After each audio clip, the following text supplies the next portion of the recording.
Hey guys, Miss Garrett here. I just want to do a quick review of the standard algorithm of multiplying numbers with decimals in them.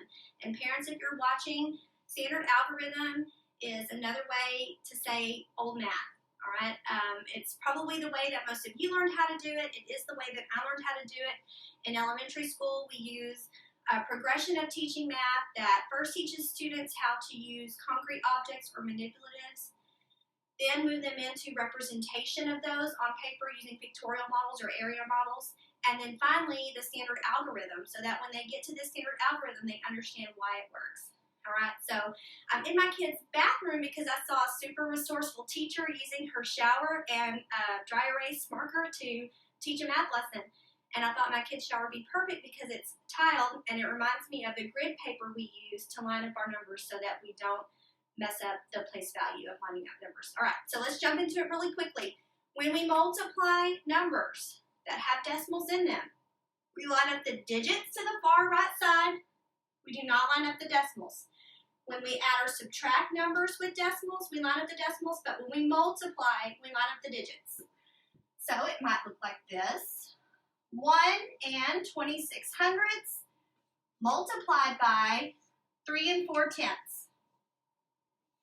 Again, we are going to pretend like the decimal is not there and multiply as we usually do when we're doing a 3-digit by 2-digit number. So I'll just do that part really quickly for you. 4 times 6 is 24. 4 times 2 is 8 plus 2 is 10. 4 times 1 is 4 plus 1 is 5. This is our first partial product, meaning it's not the final product or the final answer, but it's the first partial product, and we're going to move on and now find our next partial product using this digit here to multiply by the top number. But first we have to use what we call our zero the hero placeholder since we're going on to the next digit. I'm also going to mark these out so that I don't accidentally use them again. 3 times 6 is 18. 3 times 2 is 6 plus 1 is 7. 3 times 1 is 3. Now that I have my two partial products, I'm going to add them together. Then we'll place our decimal to get our final product. 4 plus 0 is 4. 0 plus 8 is 8. 5 plus 7 is 12. And 1 plus 3 is 4.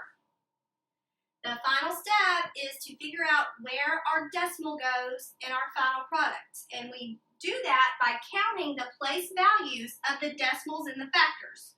1, 2, 3. Then we count the place values in our answer or our product. 1, 2, 3, and place our decimal there. So the answer to 1 and 2600 multiplied by 3 and 4/10 is 4 and 284 thousandths. Let me know if you have any questions. I'm here to help, and I hope to see you guys soon. Bye-bye.